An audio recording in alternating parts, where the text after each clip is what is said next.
Sup, freaks? This rip was brought to you by our good friends at River. River has a new referral program. Go to river.com/TFTC for $5 worth of Bitcoin. When you sign up, set up an account and buy $100, you're going to get $5 of Bitcoin on top of that. River is the most secure Bitcoin exchange since they don't rely on any third parties. They built everything in-house, from their wallets to their Lightning Network wallets. They also have zero fee, dollar cost averaging. Other platforms charge large fees and have giant spreads. Go with River to avoid that. If you set up your DCA, again, you're not going to pay any fees on those buys. River also has a relationship management team that's US based and available by phone for you or your business. You can actually call River to get some customer support. It's a great value add that is hard to find these days. And again, they build everything in-house, including their cold storage, and all Bitcoin is held one-to-one in their multi-sig cold storage wallets. But they encourage self-custody as Bitcoiners. So the goal is to get you Bitcoin and to get it off of River into a wallet that you control.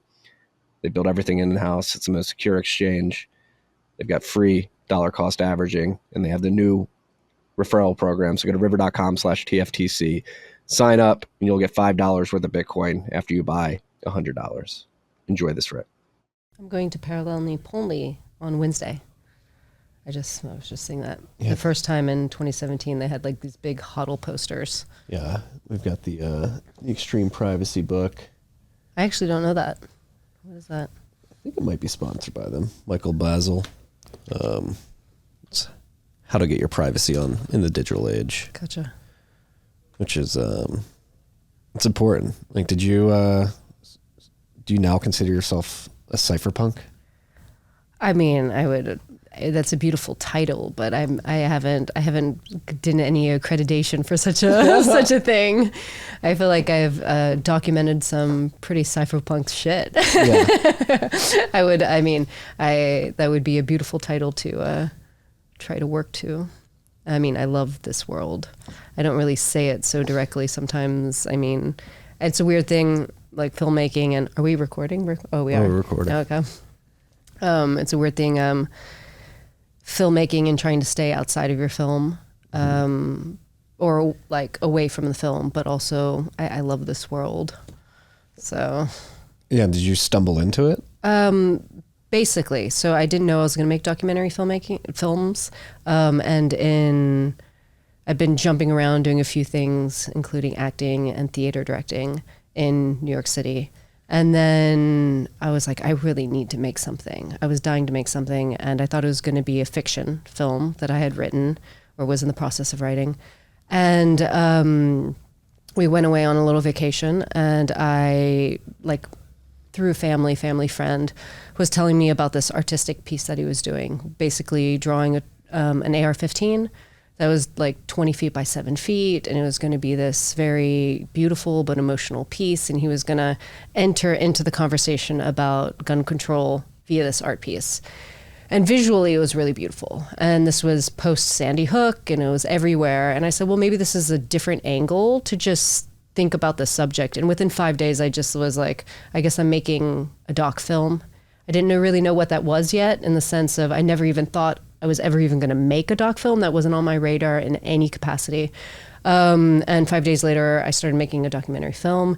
And that weekend, like basically, I think the first day of filming, one of the subjects, Greg Boger, he was like, oh, and have you heard of Cody Wilson? He's doing this thing. And it just started happening. And I was like, well, obviously, he's the yang to your yin. Like these are the two far opposite. We have the emotional, and we had the person that's building and creating, that's technically, I mean, you could say is the unemotional aspect of it. So like enjoying a political spectrum on very two sides.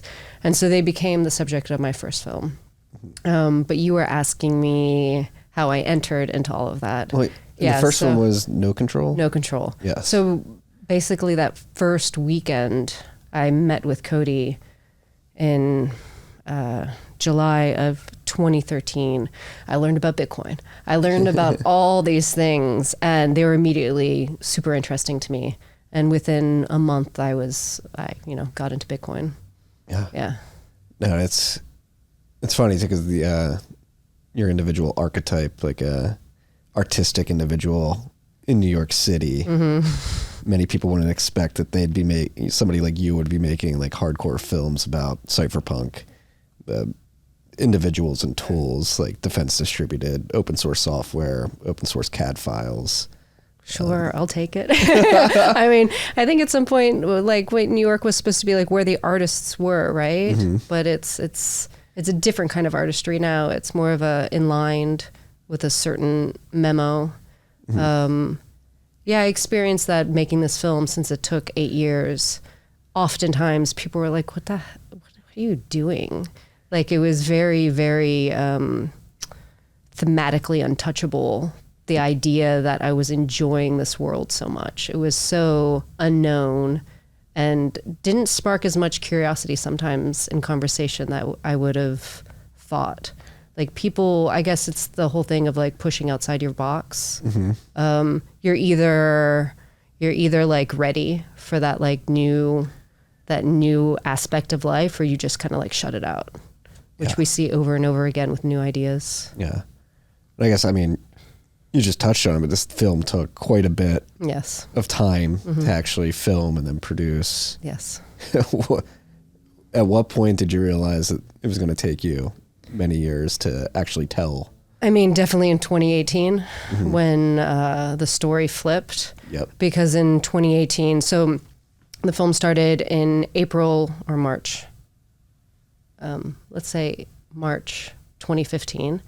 And that's when I knew I wanted to do this. And by 2018, I thought I had a film.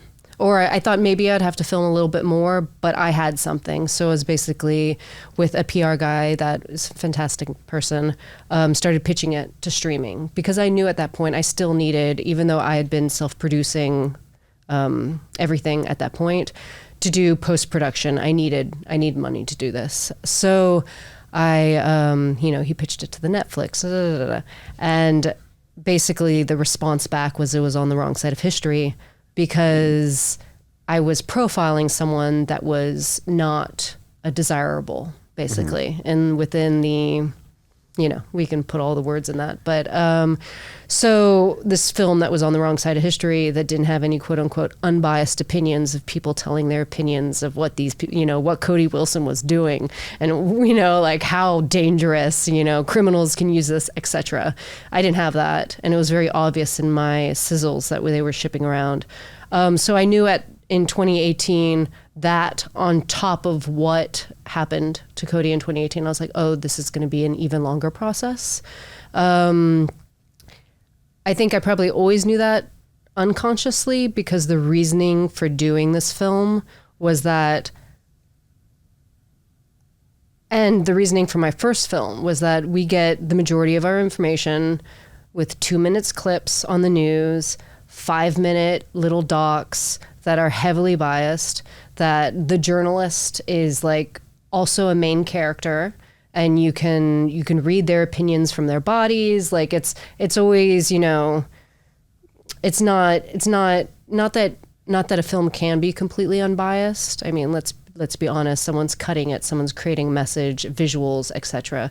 But you can try to remove yourself. You can try to let the characters represent themselves as much as possible, and then thematically code in what they're demonstrating, trying to show, right? And that's what I've hoped to do with Death Athletic.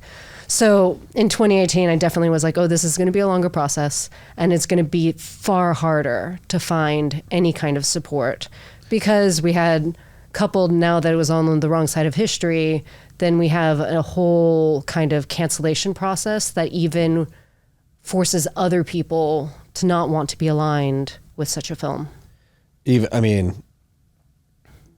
Not even speaking to the film specifically, but I think Cody's incident in 2018 when he got embroiled with that underage sex scandal, which I think you guys handled it very well in the movie. Thanks. And because even me personally, like a Bitcoiner who's paying very close attention to defense distributed, I know when that news dropped, a lot of people in the space was like, God damn it, Cody. Like, it's sort of like we can't associate. Not me personally, but there was definitely that chilling effect in these tangential cypherpunk movements. For sure. I mean, it's a huge, it's a hard thing to get over, especially if you know someone. Not get over, but to even, you can think of anyone that's ever been, Russell Brand right now. Yep. You can be his best friend and know his core. I don't know anything about it. I don't know him, but you can still have doubt. Mm-hmm. And that doubt can eat you hard if you don't know what the story is.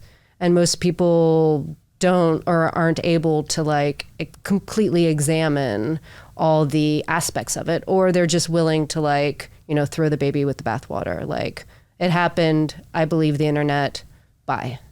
So, I mean, that was a very difficult part of the journey for sure, because not only do you see someone that I'd become very close to get, killed in the media, but you have to you start asking yourself a lot of questions, and how much information can be found out, and what happened, et cetera, et cetera. Yeah, that's funny you say that, right? Because Death Athletic, the name of the film, and it's mentioned, but without giving away too many spoilers, like having these personal deaths. And then I watched Cody's Death Athletic presentation from Guns and Bitcoin last year, where he really dives into the topic of like killing yourself. Death athletes. Yeah, death athletes, and his whole journey with Defense Distributed and getting these files out there into people's hands and fighting the court battles that he did are these sort of athletic deaths that are necessary to sort of push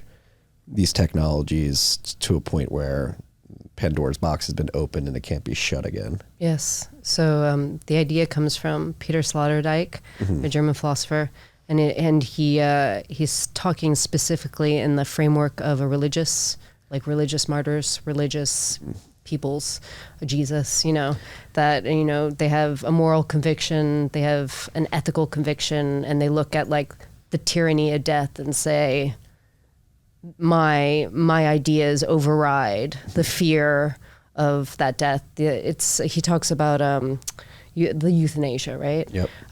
In the book as well, I think Sloterdijk uses euthanasia as a euphemism. So yeah, and this is kind of like the film kind of modernizes it to now. We're not really having religious martyrs in the moment, but we are having like idea martyrs. We're having information, like people all are getting canceled or destroyed socially by being called racist, white supremacist, you name it, across the board. And it's creating these, so you have to choose. Are you willing to ride this wave of like maybe being hailed and then literally dying a social and cultural, maybe like you get kicked out of places, you're no one wants to associate with you anymore, and trying to get back up and prove what you're doing is correct. So yeah, Death Athletic is, I feel like it's a new motto for life, to be a death athlete. Yeah, and in the Guns and Bitcoin presentation, Cody references Jesus when he's on the cross, and it has been done. He was talking to God, and it's really a powerful statement, because like you're up there on the cross, there are people saying, we got you, but you're up there on the cross saying, no, I actually got you, my work is done. So it be done. And whether it's Cody, Julian Assange, Snowden, Ross Ulbricht, Aaron Schwartz, I mean, Aaron, rest in peace. Yes.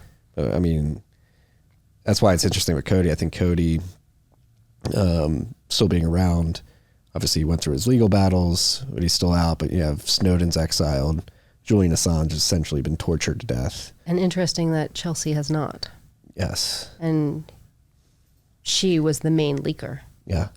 So like they pick the architects that they want to go down. So like the dissident architect idea for the title is also like, are you the chosen like death athlete, right? In Cody's case, there's tons of people hosting files all over the internet. To this day, they haven't went after anyone. He's the only one that's constantly, in trouble Yeah. for hosting these things. I mean, I think someone would make the argument that JStark was targeted to a certain Sure. degree. JStark as well. Yeah. But despite all that, and I think this is why the film's so important, bring this back to the context of Bitcoin. And I do think the biggest battles that Bitcoin and as a network and then Bitcoiners individually fight have not happened yet. They will come in the future. And in the context of the other death athletes, whether it's Assange, Schwartz, Snowden, Ross Ulbricht, they've all sort of been contained to a certain degree, maybe Snowden to a lesser degree than the others. He's able to enjoy life in exile in Russia. But I think the Defense Distributed and Cody's story specifically provide like a good framework of, he went up there and like actually fought the courts, fought the battles, and won to a certain extent. Obviously, it hasn't been the easiest path, and maybe he doesn't feel like he's completely won yet. But I do think him as an individual, the Defense Distributed story is a success story in this day and age of this dissident technology movement. I mean, it is in the sense that he literally is not in jail. Yeah. Because from the very beginning, I mean, Cody's super smart. He knew the law. He's had lawyers he knew what he was doing. Like, at no point was he like, I'm just going to like wing this. Even though maybe some of it was, at the very beginning, young and impulsive and mischievous. And at the same time, he read the law, right? So the interesting part of him and why he's never been in prison for these reasons is because he really played a heavy hand of technopolitics. It's where that, his technology was doing exactly, or using technology to do exactly what he wanted, but playing in the exact framework of law that could not keep up with the technological changes. It's so sclerotic. So yeah, it's a very interesting game. And, he say he hasn't won that because technically it was a license, but the license has been held and like things, the film goes into it. But in essence, he has won because the files are still being out there that on his website, on DefCAD, and it might be under, restriction. You have to be a Legio member and you have to access things. And, it's not just like out there on the internet, free willy as just like other people, like just going to like, I won't name them, but other sites just have it. Mm-hmm. Click of a button, but he can't because he's being watched. But in essence, he's won. Yeah. And what was it like for you behind the camera, going through this process and watching this over 8 years, whether it's the individual self-development of Cody or the development of the case against him, the cases against him, and how he sort of maneuvered? I mean, I always felt like I was like in it. I mean, I think part of it is I had to be constantly on top of what was happening. I had to be constantly like, okay, Cody, did you get a message yet? Like, what's happening? What's happening? Do I need to come down? Like, so there was a constant back and forth. So on my side, I constantly felt like I was in this story and definitely like deeply dedicated to every step of the way. So even though I wasn't helping build or do any, I was just watching. I feel like I've been there side by side the entire time.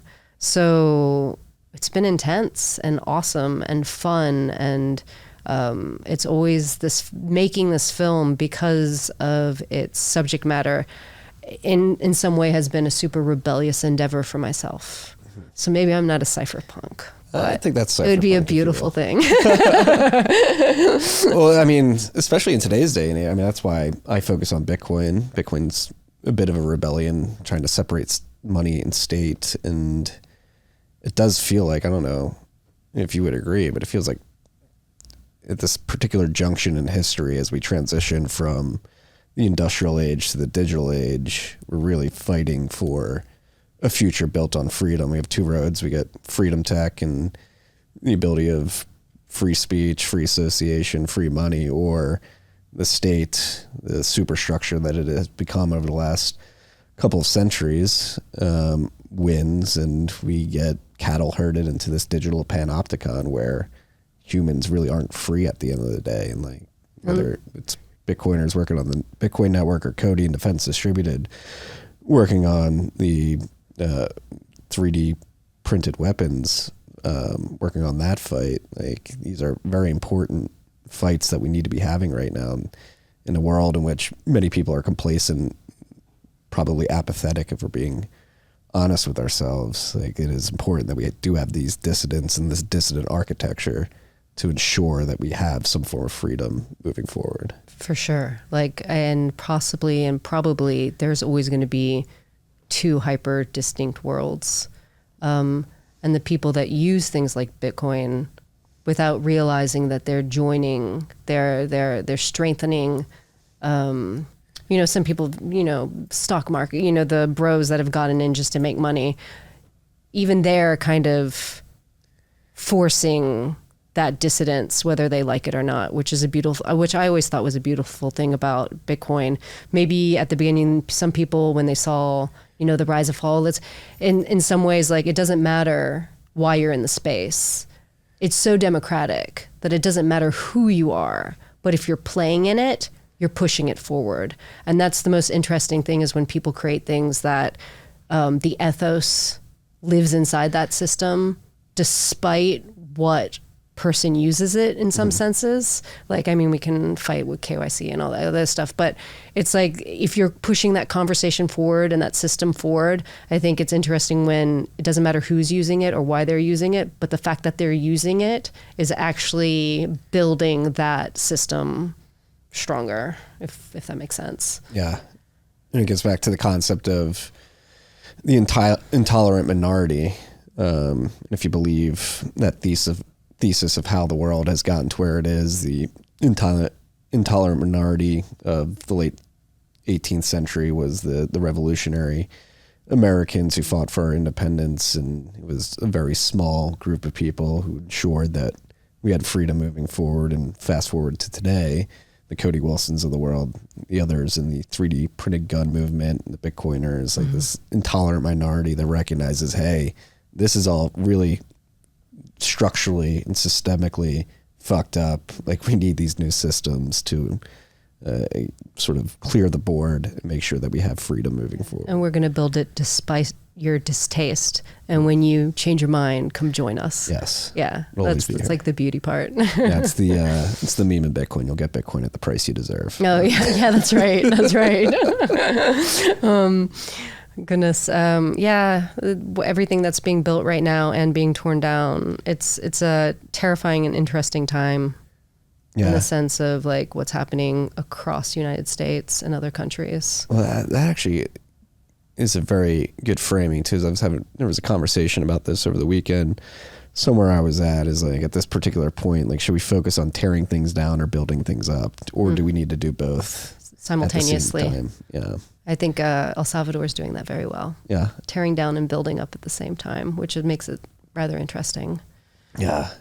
But going back to the sort of large scale apathy that exists out there, are you confident that we'll be able to succeed in this endeavor to build anew while also tearing down the terrible superstructures that exist in our life? I don't know if I'm confident of it. No? No, I mean, you hope. I think there's going to be, like, actually right now, the whole, like, empire is dying. I think it is dying in an essence, but it's going to be like a long death. It's not going to be like Civil War tomorrow. Our wars are now in the digital framework. They're just, the future shock is coming too fast for an actual war in some ways, unless it's on other people's ground, right? I'm just talking about, like, in America, it seems like the people that are building or want to build or are attracted to this, like, dissident architecture, if you will, they're moving to countries that are willing, and they're so broken by their past that they're like, we have nothing to lose except to grow. And so the apathetic people, I think, in some ways might get left behind, and other communities that have, like, strong belief systems, no matter what they are. I mean, we see these popping around, like, their attempts. Those are the ones that are going to get built up. But then most of these communities that are building are also building tech, right? And that tech will end up being in competition probably with larger tech, Google, blah, blah, blah, the AIs of the world that are all going to be competing against each other. And then it'll just be there as an out. Yeah. But I don't know how you win on the tech front other than always have that out. Yeah, without war. Well, we recorded an episode right before this with Godfrey Bloom. It was in the UK Parliament, or has been historically. I'm not sure if he is right now, but we got to a point in the conversation where they're like big tech, whether it be YouTube, but Russell Brand, Twitter before Elon took over. But I'm pretty convinced that Elon's like the Manchurian candidate of the private sector. I don't think like every day it changes. Is like, do I like him? What's happening? But I do think you have apathy in the general populace, but then you also have like this undeserved confidence and almost bold overstepping of the line by big tech and big governments, where it's becoming increasingly obvious, even to those that are apathetic. They'll have these sort of moments of like, wait a second, that's a little messed up. Like YouTube can just take his salary away. Nigel Farage in UK, they can just take his bank accounts away. Yeah, it's like at one point, does it go too far, and then everybody has to wake up in that way? COVID, lockdowns, I think that woke a lot of people up. That did wake a lot of people up. People that were hardcore, like, I mean, Statist. not to use, statist, to use all those words, but yeah, hardcore. I met some of those people in New York, like new friends that got woken up during that period of time, and they went hard. It wasn't just like, it's like take the red pill and go hard. Like I was like, oh, okay, nice to meet you. But there's that also the part that I think why people seem also so apathetic is because a lot of people are just so quiet and they're scared to cross that line and to be that person and to, ruin their friend group. And which was an interesting part, what we were talking before, is like when I was making this film, like I'd bring up all these topics and I would always be like, oh, I wonder if I still have a friend tomorrow. Just because I was like introducing them to all this stuff that was happening a lot, like over and over and over again. But you have to keep on doing that. I guess that was my own death athletics with my friends. Well, I think if your friends, if they did sort of say, all right, I'm going to disassociate from Jessica after she's talking about it, you see the end product. That's what I think you did really well in this film, is really highlight the first principles arguments, the philosophy behind why, if you sort of simply strip away the end product, which is a gun, and get down to the philosophy behind, hey, this is open source technology. This is information that is out there, and that you as a human with inalienable rights to freedom of association, freedom of speech, and freedom to access information should have access to. And really laying out that first principle, like what does it mean to be human? And not only that, to be a free human. It's, if you are to believe that you're free, you should believe that you should be able to get access to information and discern for yourself what to do with that, and not have it sort of fed to you or gate kept by authorities. For sure. And like, this is a film, quote unquote, about guns, but it's much broader than that. Like, it's amazing how many people still think Cody like bought and sold guns, like physical guns. Like that was never a thing. He's never given anyone a gun. It was always about code, always about information. So sure, you have this gun debate that's going through the film, but it's really about who gets to surveil, who gets to control, who gets to govern what you get to share on the internet. This, like internet freeway, like of digital information, like, and can you even? So when I talked about gun control, my first one was like, everyone talks about gun control, but is there any efficacy to any of this? And when you look at this whole online information debate of who gets to control code, at the same time, everyone's trying to throw legalities and laws on that, but you can't control it. You literally, it's an uncontrollable thing. What they can do is just scare the living daylight out of you, like New Jersey did. New Jersey passed laws that if you Cody's website, DefCAD, had to basically block the state of New Jersey because New Jersey said if you give information to a New Jersey resident, you're doing a criminal activity. And if a New Jersey resident has that information on their computer, criminal activity. So like literally the information was, a ticking bomb. Like that was a felony, which is wild, which only just makes criminals of anybody who has information, right? So yeah, the interesting part of it is this film is about guns. It's about fighting the United States government, taking it off ITAR, taking certain munitions off of ITAR, which is the Cold War set of regulations that the United States put together during the Cold War that still exists to this day, because once the law goes up, they never go down. It's really about the spread of information, who gets to control it. I think Cody says it, can the government, oh yeah, he does, get in between you and your computer? Mm-hmm. And to what degree? Cut to like all the digital tech that needs to form to make sure they can't. Yeah. Now, again, going back to that critical inflection point, like the future in which the government is that gatekeeper and all this information is extremely scary. I mean, we're seeing it play out in real time. They're trying to. I mean, you had that law passed in the UK, I believe it was last week or the week before, where they're forcing companies to inject backdoors to their end-to-end encryption services, which essentially renders any end-to-end encryption. Did Signal say they're closing down for I haven't followed. I haven't caught up on Signal's particular response to this, but you can see and again, that's why it's almost beautiful too, because we're at this inflection point, because I think the governments who have overstepped the boundaries and are really encroaching like they never have before on civil liberties and freedom in the digital age do realize that once this stuff is widely accepted to be free and open information that cannot be controlled, it sort of defangs them to a point that is scary for them. Sure. And for the apathetic masses, it might be scary for them too, because I think the state is the natty that's going to make sure everybody plays nice. But when it comes back to the particular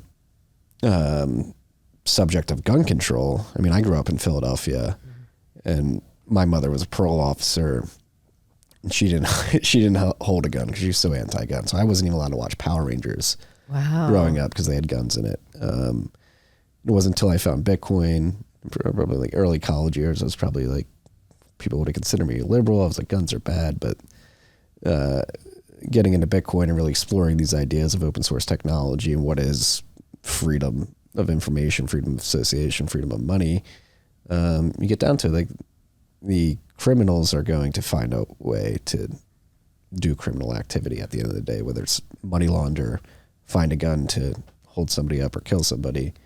And there's nothing you can do to stop that. And it's like what I try to do here and the broader conversation I think that needs to happen, what Death Athletic really does a good job of sort of exploring and putting out there is like, this information should be accessible to anybody. Like you can either have the government gatekeep, and at the end of the day, they're doing a lot of nefarious things. At the end of the day, they're using that gatekeeping status to basically commit crimes behind the scenes.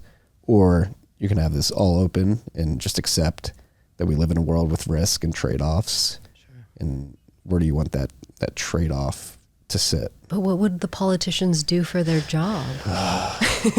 They're all sociopaths too. That's the problem.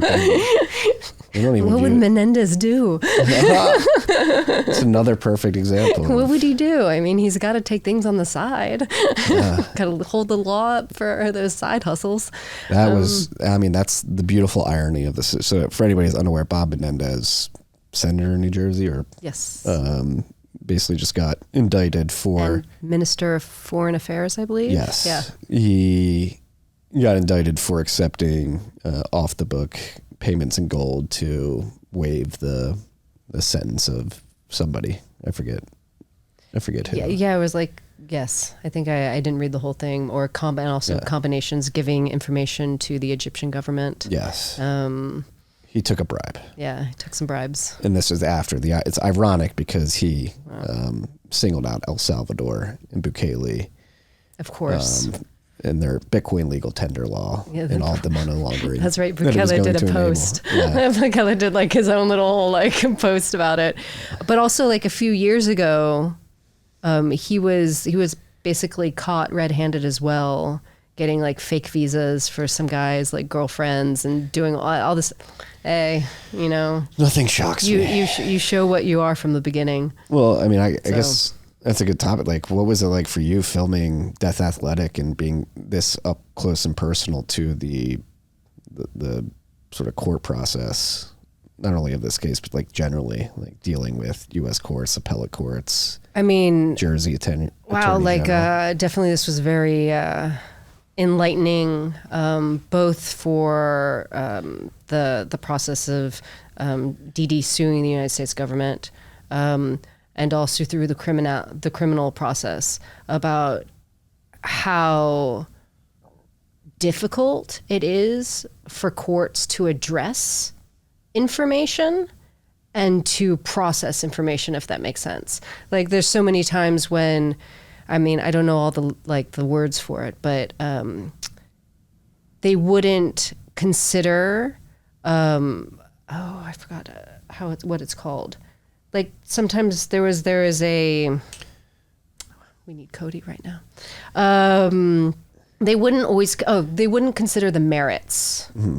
And they still wouldn't consider the merits in the case. So when you see him in 2018, and at one point he's like, I guess we're going to have to go to the Supreme Court, they would never actually address the merits of the case. Because if they address the merits, then they would have to consider that, oh, they're right. This is a First Amendment thing. It was basically already established under Bernstein and PGP and pulling it off ITAR. This is code. This is not guns. This is code. We have to let it pass. And giving the license that Cody got in 2018 was a demonstration of the DOJ going, okay, we're gonna lose. We've had these 5 incidents prior, which the film highlights, you know, in 85 and 95, like of saying, you know what, this is unconstitutional, guys. This prior restraint on this information it's unconstitutional. We need to change this. Finally, DOJ was like, let's give them a license. Game over, move it off of ITAR, let's go. But then, you know, the AGs, attorney generals across the United States just went berserk, because what are they going to do about their gun policies and their, you know, their for the only thing they talk about if Cody wins. So sorry, I lost my train of thought of what your original being part of the process. Yeah. So it was really interesting how difficult it was for the system to really acknowledge the complete battle if they won't even consider the merits. And then on this other side of the criminal part, just the system of actually watching in the news, how like one piece of news came out and then everybody parroted it. Mm-hmm. And the words they chose to use, and how you see it with other people in the news, like they're guilty before they're guilty. It's not, they're, you know, it's the court in the social media. It's death by social media. It's death by journalism. It's not, you know, wait to see what happens. What's the facts? And seeing that firsthand with someone that you know is so intense when you're getting different stories across the board. So yeah, this entire film has been definitely an educational process. Court systems, of how difficult it is to win, and knowing that people that aren't supported within court systems doing criminal or not doing criminal, but just you're fucked. Yeah. Is that jaded you as an individual, or radicalized you? Probably radicalized me more. I mean, I saw it a little bit. I was researching many years ago the death row system in Texas. And how just, even if you, let's just say you support execution, it is so tax, like to keep someone on death row is just sucks money out of the system like crazy. So you can even be like for death row, but you're like, oh, but where are my taxes going? Yeah, it's going towards like the 92 times this guy's going to come in and out of the court system with lawyers that are falling asleep, that won't even present cases. And sometimes they are innocent. And if you just have some lawyer that's doing cocaine on the side that won't even give information, like there's steps to giving information, the people don't even have a chance. Yeah. They don't have a chance. Anyway, so I saw some of that sclerotic, broken system then, and this only fermented all of that, but on a much larger kind of like U.S. broad scale.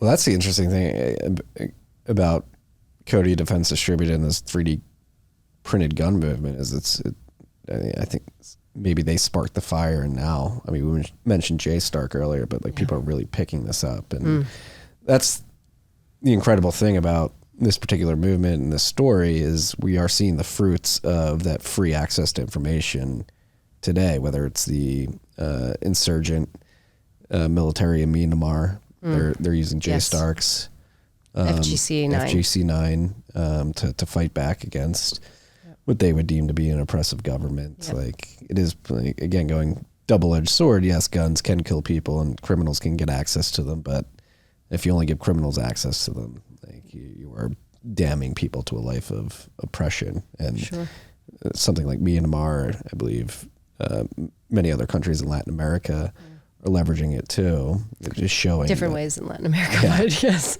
But showing that, like, hey, this is giving people like a bit of asymmetrical leverage against potentially oppressive states. Yeah, the asymmetrics, and that is definitely a very hard concept for a lot of people. JStark is super interesting. That's my one regret. We were talking from the beginning, and he's like, "You should come visit," and COVID hit, and I was like, "I can't come. I can't come," and not knowing that he was gonna pass away so quickly.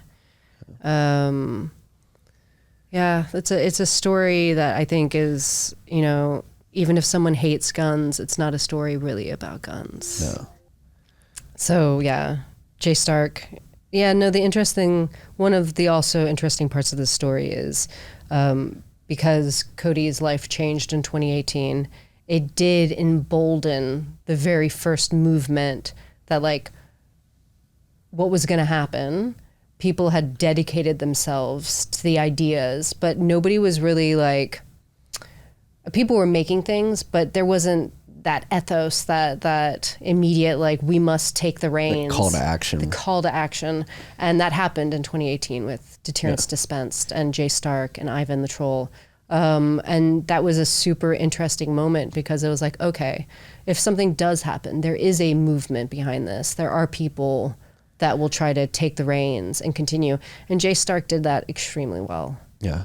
Well, it goes back to the title of the film, Death Athletic. Like, that athletic death needed to happen for people to realize, like, oh, he proved that this is out there. Like, there's nothing anybody can do about it. Like, it shouldn't be this one. I mean, Satoshi's very similar in the sense that he had not even like a publicly athletic death, but I think whoever he or they were had the intuition, like, I need to remove myself from this process, and somebody's just let everybody else take the reins. And amazing how well he did that. Like, I mean, we know everybody was trying to find him. Yeah. And then we found Craig Wright. Wait, is he going to sue me? I think he's getting sued in Australia right now. Latest I heard, he's getting extradited to Australia to... Oh, interesting. Face some tax crimes there. Cool. No, that's Satoshi's ability to truly cloak themselves. Pretty amazing. Yeah, I mean, not only amazing, but essential to the long-term success of Bitcoin. Sure. And similarly with the 3D 3D printed gun movement, like, again, like you just mentioned, like, it wasn't until people realized that situation that Cody got into in 2018, like, oh shit, like, he's not here to lead this, like, we got to pick it up. Like, you need those events, whether it's Satoshi's, like, just stop answering message board questions in April 2011 or whatever it was, or this very public sort of death that Cody had in 2018. Sure. Yeah. And definitely his cycle started immediately in 2013 and then 2015. And the other part is like, which he continues to struggle with, which any company it's gonna happen more and more, which leads to the need for Bitcoin, is that PayPal closes you down. You lose your bank accounts. Banks decide to close, like they don't have to give you reason. And we are so dependent on that little plastic card that I mean, it just shuts life down. I mean, we saw it in Canada with the truckers. Like, we're being fed, like, example after example after example. So maybe it will push the apathy into a direction that's so extreme that one day you do take down your masters, right? And maybe that's what has to happen. I mean, just like MasterCard and Visa, what they recently added in the last year or so, the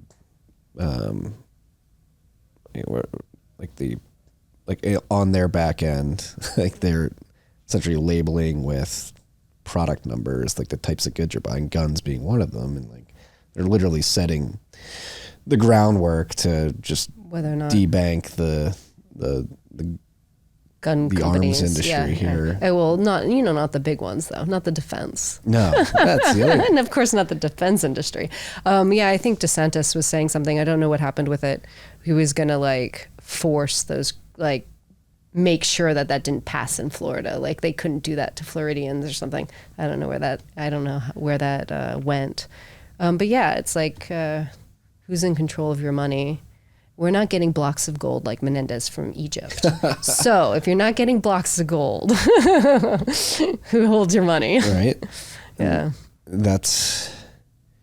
And again, it's going to become more, and it's getting into weird territories too, where guns are obviously very controversial, and it makes sense that the government, and it's funny going back to the Godfrey conversation. I mean, we do live in a somewhat fascist society if you go with Mussolini's definition that the convergence of the state and the corporate world is what the true definition of fascism is, and whether it's the media, the payments networks, big pharma, big ag, like they are completely molded together. And many people want to blame it on late stage capitalism, but we live in a truly centralized fascist economy globally. If you go with the definition that fascism is the state and corporatism molding together. For sure. All supporting each other on the information freeways. Yeah, but it's weird in the 21st century, 2023, that's sort of what people call it the hyperreal reality that's been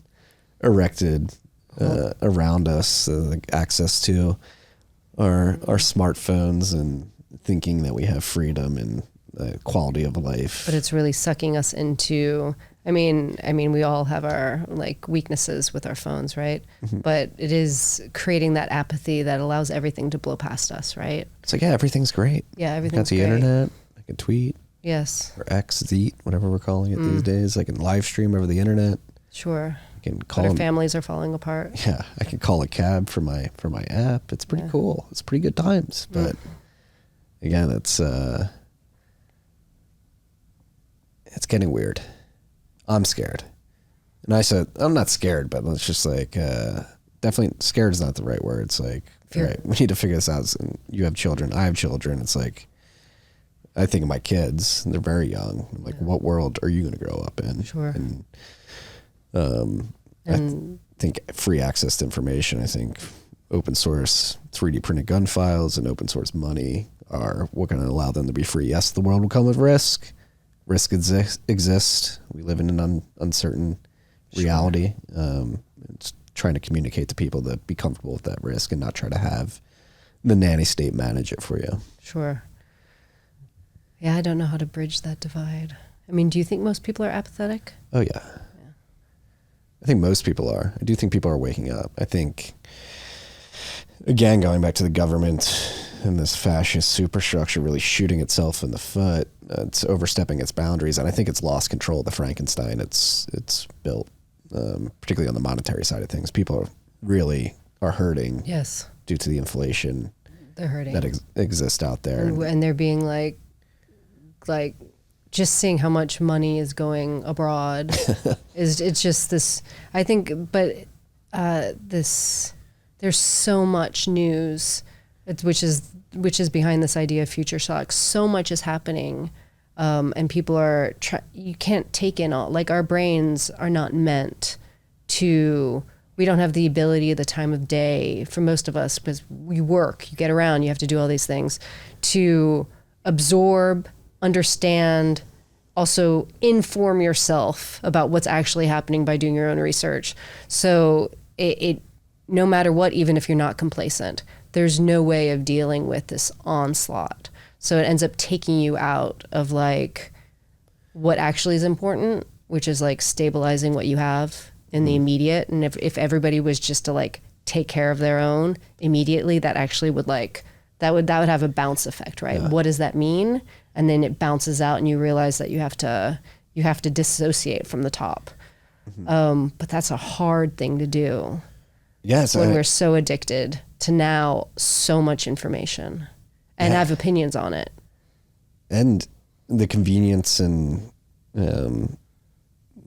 mirage of comfort that these technologies provide. Yeah.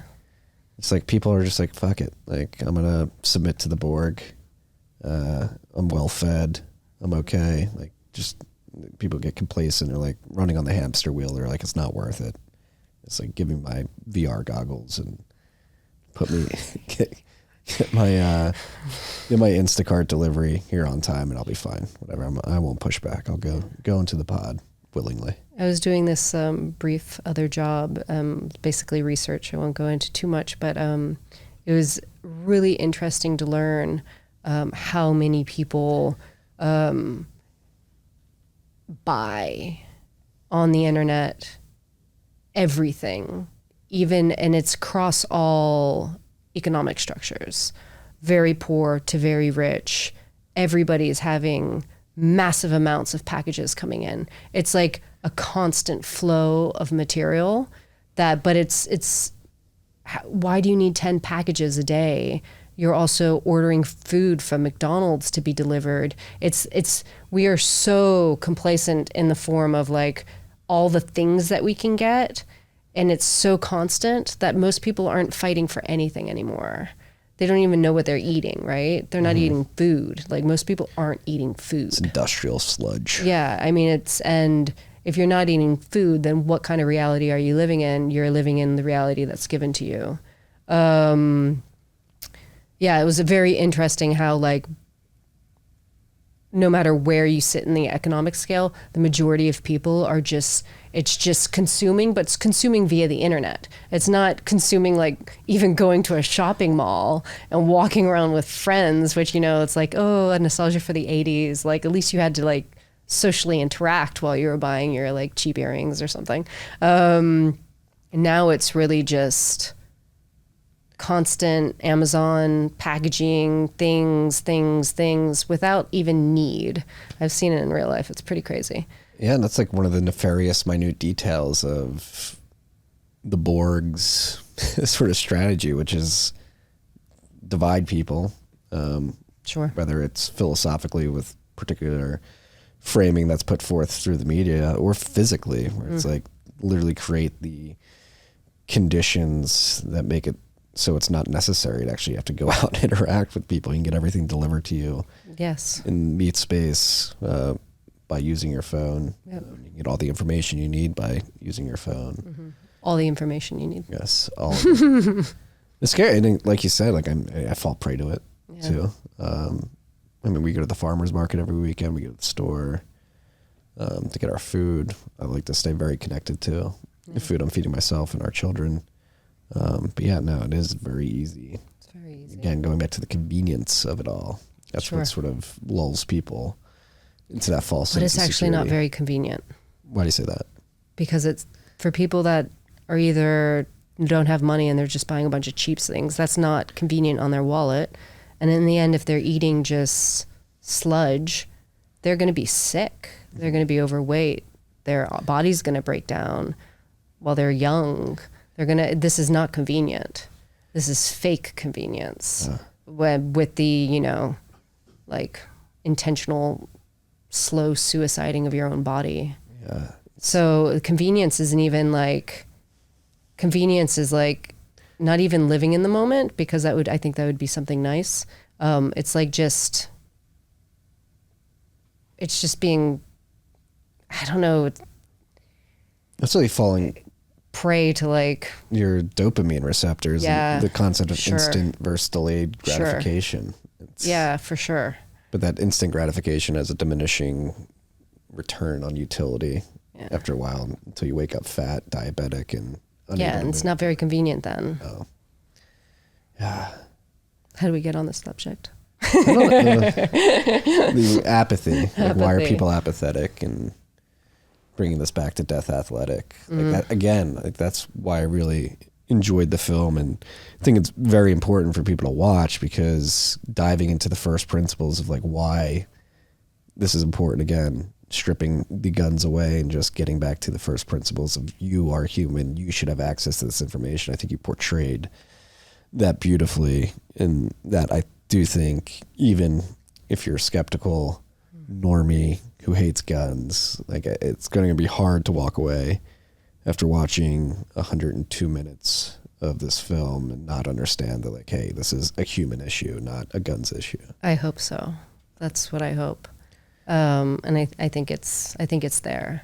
Yeah, this is a real human rights issue. Yeah. And so what do you think's next for the 3D printed gun movement and Cody and Defense Distributed? It's not going away. No, I just saw they released GAT-GPT. Yeah, so Cody's playing with AI now. That's actually, like, when they announced that, like their trailer, your trailer, that's one thing, and I'm really interested to get your insight to this. Defense Distributed, and again, I think this is part of the reason why Cody's been so successful is, number one, he knows this shit. He understands philosophy inside and out. And then this focus on aesthetics and messaging is really sort of threaded throughout all this, which is important. There's sort of like a beautiful aspect to it aesthetically that draws people in as well. Did you notice that? For him? Yeah. Oh yeah, from the get-go. I mean, at the beginning, everything he was doing was purely symbolic, right? And he was creating, like, he makes all his videos. That's Cody's behind everything, right? And he's always been very aware. Maybe in his other life, he would have just like tried to be a filmmaker or an artist of some sort. But yeah, no, I think he's very drawn to the process of creating story and propaganda and visuals and beautiful images and filmmaking in general, and how you build a story. And that's all in his work. The music that he always chose, you never thought he was going to pick like Arvo Par for the very, very first, he's gorgeous classical music. Like, it's always very, very interesting and beautiful to watch. And oftentimes his films are, you're like, what was that about? Like, he has like anagrams, he has like little puzzle pieces, he gives pictures of things that he doesn't explain, and then 4 years later you realize that's something called Goliad. So he's always constantly playing with symbols and slogans and anagrams and ideas. So I think it's a lot of play for him, for all the seriousness of his life, all the things that he's like having to fight for. His films, in my opinion, are his relief projects. Those are his like beautiful things that he makes, and he's really proud of those. And when YouTube took everything down, that was not a fun time. No, as they'll do. Yeah, They've taken a lot of our stuff down. Yeah. But no, I think in this day and age, like the film that you produce is beautiful. Obviously, Cody and the work that Defense Distributed did, they have like a really important focus on the aesthetics of it all. Like, in this day and age, where the world is wrought with so much ugliness. Yes. Like, in the physical world, in the social aspects of how we talk to each other, and even the in state of discourse. Films are kind of ugly now. I mean, I couldn't watch The Little Mermaid, but that looked like a two-dimensional flat. The few scenes that I saw, I mean, films are ugly now. And documentaries, I mean, I love documentaries, but now they all look exactly the same, and they have the exact same formula. They have the exact same crescents, everything stretched across nine episodes to keep on bringing you back. And so you watch the same footage over and over again. It's all like, I don't want to make that. Yeah. Like, aesthetically, we need to make beautiful things that surprise people. Yeah. So I kind of hoped to make that as well. Well, in the world of like film, what do you think has led your industry astray to such a point where it's all very formulaic? Well, I think streaming has definitely changed the formulas that have come out. I mean, they've got lots of money and they want to bring people back to their platforms, and it works. And they want control. I think basically, unless you're like a famous director and you're doing something for streaming, they have Final Cut. Directors who do things with smaller directors, I guess, they don't own their rights. You know, they're paid to make the film, and then Netflix owns it, HBO owns it. You don't own it, right? So in essence, you're just like paid hands. And so at what point, where does the artistry come in if you don't own it? It's very again, formulaic. Yeah, you're working for a boss. It's like an industrial process. So I think that's happened across the board for basically like everything. Are you bullish on these? Well, it seems like the strike has ended. It looks like it's ending. But were you happy? Like, was there? I wasn't happy or not happy. I've never really been within Hollywood. I mean, I worked as a personal assistant for a while, like a while ago. But for many reasons, I've never done that. So it just doesn't affect me. It's not my world. I have friends. I don't want them to suffer. I want them to do their jobs. I don't want them to be like selling their face to AI. Mm-hmm. I wish them the best, and I hope they came up with a great deal. But in some ways, it doesn't touch me whatsoever. Yeah. And it's a old, rough system with convoluted incentives to power structures. Very, and they just make a lot of bad stuff. Yeah. So. Yeah, I'm trying to think like what's like the best movie I've watched like that's come out in recent years. Like that's a big Hollywood film. Yeah. Good question. It's not like an indie director out of like Spain or something like that. Good Hong Kong. Yeah. Parasite. Parasite was good. It was good. I love that film. Yeah, it was really good. It was surprising at the end. I'm going back like Pan's Labyrinth. What was that, like 2 decades ago? That was a while ago. Yeah. That was a while ago. I mean, there are good films coming out, but I don't know if they're directly coming from Hollywood. No. Yeah, Hollywood seems like the epicenter of the degeneracy. There's tentacles to many things when you say Hollywood, but I mean, I hope. The thing is, like, if you're not in Hollywood, to find funding, to find all of that, it gets very, very difficult, extremely difficult. I know this firsthand. I mean, we mentioned it a couple of times, but do you think like these AI technologies have any validity in terms of helping creative filmmakers drop the cost of what it takes to produce their vision to the world, or is that all?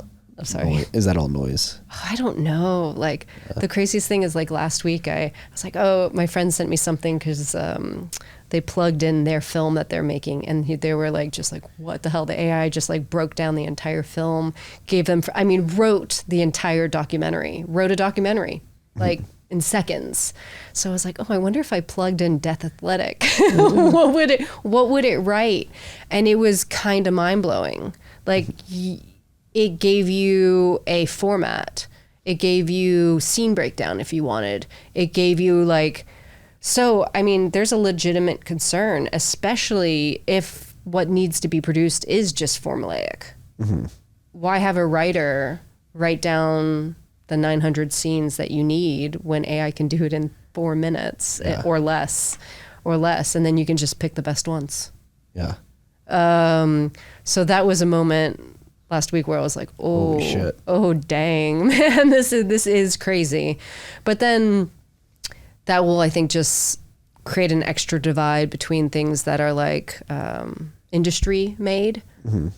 It's going to be made like processed food, and like probably films that have to struggle to be made and maybe actually have a voice. And maybe that was always the story. Hollywood makes Hollywood, indie filmmakers struggle to make, and then one of them actually, not everything. Hollywood can make good films sometimes. I love the Westerns. There are moments of everything, right?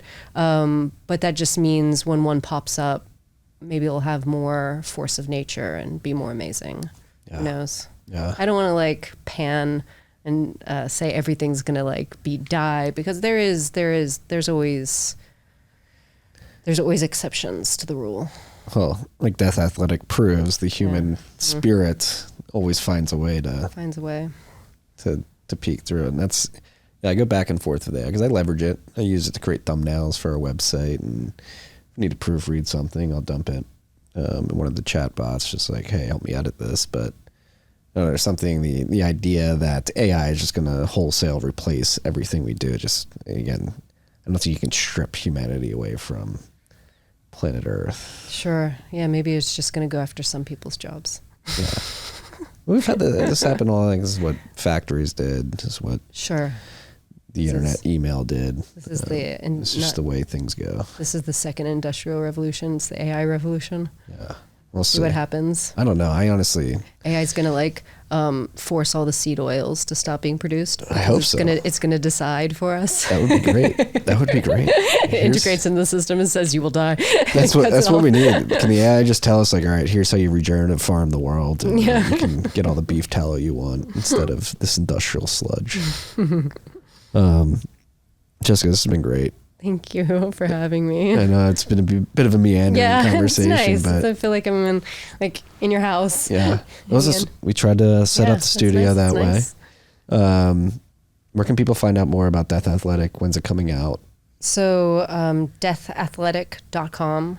I'm on Twitter, Jessica Solce, SOLCE. Trying to keep it updated. I'm like really venturing into using Twitter. But the trailer dropped. There's a pre-sale right now. So the pre-sale's just through my website. I will have Bitcoin up soon. Everyone's asking. It's just, I had someone buy the other day, and then I've been seeing, basically put in like a really gnarly email that's not a gnarly email. It's like, I can't get you the product if you don't put in a real email, guys. Yeah. Like it's not going to compute. Anyways, so it'll be up soon. But so pre-sale on the website, and then it's going to release, those pre-sales release on October 21st. It'll be on Google, iTunes, and Amazon. Voodoo didn't take it. I guess Voodoo doesn't want I thought that was funny. So it'll be there, but buy off the website because it'll go, I don't have to do a 50% cut with Amazon, etc. So yeah, October 21st, and then we'll see where it goes from there. Where do you hope it goes? I mean, I hope more people see it. I mean, you can only wish that it becomes like a film that has legs, and the more people see it, and talk about it and spread the information, and, I can only hope that it kind of pushes out there into the wild. I'm getting really good feedback from the trailer, so that's been super nice.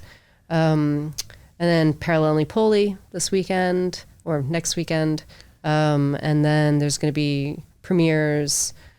Urbit Lisbon, I think, is happening. And then I'm hoping that people can reach out and be like, let's do a screening here, come to wherever, we'll put up a screening, and then, get tickets, and do it like that to just keep on spreading the word. Yeah. We were talking earlier, we might try to do a screening here at the Commons. That'd be awesome. At some point. We can fit a couple hundred people in here.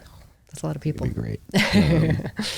Jessica, again, thank you for the work that you've done. The movie's incredible. Thank you. I had the great pleasure of getting a sneak peek to it, and it's enthralling. Thank you.